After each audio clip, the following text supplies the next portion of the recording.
Good morning. By all accounts, the 2023 legislative session that started way back on January the 4th and wrapped up this past Thursday was a positive one, with both parties working together. So what was accomplished and how will it impact your life? To talk more about that, Governor Ned Lamont joins us here in Studio B. Welcome, Governor. Thank you for being with us. You were just saying before you sat down, it's a relief to have this process over with. There's been, from that budget address and obviously the preparation that went into that right through this session, where do you feel like you ended up at the end? Is it a little bit of a meat grinder? I think you summed it up pretty well. It was a positive budget, strong bipartisan input, on time, honestly balanced, biggest tax cut in the history of the state, and we continued to fund and increase funding in places to give people opportunity. That's daycare, education, workforce, real priorities. All right, let's talk about some of the things that will affect the people watching our program on this Sunday morning. Let's start with that tax cut. Who will it affect, and are you happy with how it shook out at the end? I mean, everything is proposed way back in January and kind of works its way through. Are you happy with what you got? I was happy. Look, families earning up to $300,000 will see a real tax cut. Most of it is for folks earning $100,000 or less.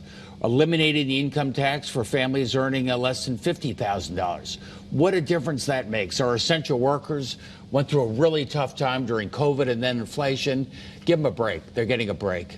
And one thing that you had proposed that didn't end up getting in is some of this pass-through entity relief. And I know you've talked a lot about supporting small businesses and sort of understanding where the business person's coming from with your background. Is it a disappointment that you can't say we got that done?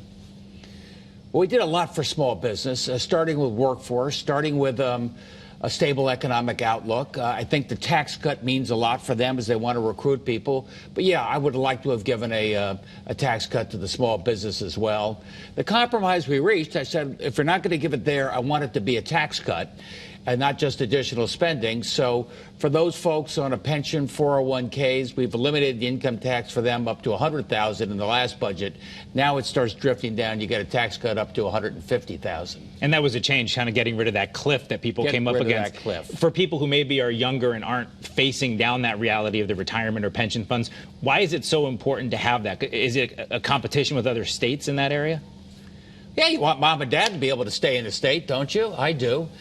There is a little bit of a competition there, but more importantly, cliffs lead to disjointed behavior. I want people to be able to plan accordingly. I don't want them to say 99,000 is here, 101 is somewhere else, so they don't have to make those calculations. You're going to get a cut regardless. Tell me about some of the things that we did looking towards the future. I know there was a lot of money put into the rainy day fund, and when we had John, when you were running for re-election, we talked a lot about that rainy day fund and what it should be used for and what it shouldn't. So that got a big investment and also another deposit towards the pension liabilities. Are you satisfied with what happened in those two areas? And do you think just the average Joe watching us this morning should care about that? Yeah, care about that.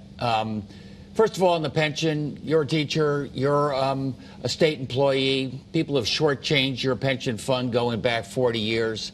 We're making up for lost time. Your pension fund is in much more stable position than it's been ever. And I'd also add to you, the taxpayers, remember, every dollar we pay down pension is saving hundreds of millions of dollars now in money we don't have to put into additional pension payments. It makes a big difference. And how about that deposit into the rainy day fund? Is that something, you know, your opponent when you ran for re-election said, we got enough money in there, let's spend it. And here we're adding more. What's sort of the difference in philosophy there? Yeah, everybody, we got a rainy day fund. It's about $3.5 billion. It's about 15% of the budget. Yep, there are a lot of guys that say, let's spend it. Why are you having this, safety valve there? But you don't know what's going to happen. You know, we had COVID. Thank God we had that rainy day fund at that time until the Fed stood up. We're worried about inflation. We're worried about a recession, what that would do to our budget. I want to make sure we don't have to raise taxes. We don't have to cut your education spending. Rainy day fund gives you that certainty. Let's move to education. Higher ed was the thing that as soon as you made your proposal, there was a lot of screaming right after the president of UConn saying, hey, we need more help, we need more support.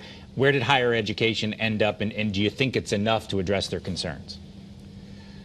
It's never enough to address their concerns. I've learned that in life, but we made a significant investment in a UConn as well as a CSU system, the biggest ever. They got a little bump up during COVID because, dormitories were closed and cafeterias were closed. They had no money coming in. But I can't subsidize it forever. It gives them another year or so to make the transitions they need to accommodate to the new reality. But we have one of the greatest higher ed systems in the country, led by our flagship at UConn, and we're making sure they stay the best. What are the transitions you think because that's one thing lawmakers talked about was, hey, this is a stopgap. This is not going to solve the problem forever. So what do they need to do differently? I think I'm most concerned about the community college system. Dramatically fewer people in it today than there were pre-COVID and either earlier. I think we're trying to make the program less oriented towards just 2 years. Maybe you get a 22-week work training program, you get a job, maybe do more classes in the evening so you can continue to learn while you earn, sort of recast what community college looks like for the next generation. And how about education for younger folks? We saw a lot of money going towards education, but then we saw the president of the teachers union come out and say she's disappointed there wasn't work done to raise teacher salaries on a statewide basis. So we saw a lot of protests, a lot of talk about that before the budget was reached. Was that just something that we couldn't get to? No, I wouldn't say that. I mean, we have the biggest commitment to a K through 12 education ever. We were going to accelerate things. We've accelerated the acceleration.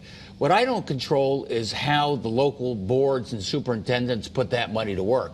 I wanted to go into the classrooms. I wanted to go to the paras. I wanted to go to the teachers so we continue to recruit and retain the best teachers and paras in the world.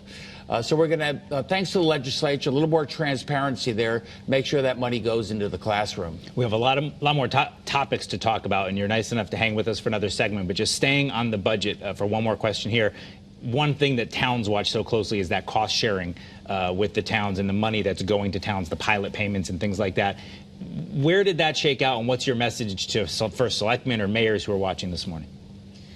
That we have a significant increase in municipal aid. I think it's really important. It allows them to take care of the folks in need and also allows them to hopefully hold down property taxes. That's the biggest tax that we pay relative to our peers. Now I need them to take the lead with the resources they got, continue to look for efficiencies. I've always emphasized regional efficiencies where I think you can get some significant savings and continue to bring down those property taxes. All right, so that we just went through a whole budget, a 2-year budget in a 7-minute segment. We have a lot of other topics to talk to you about, including this gun legislation that's already subject to a lawsuit. So if you'll hang with us, we'll be coming back right after a quick break.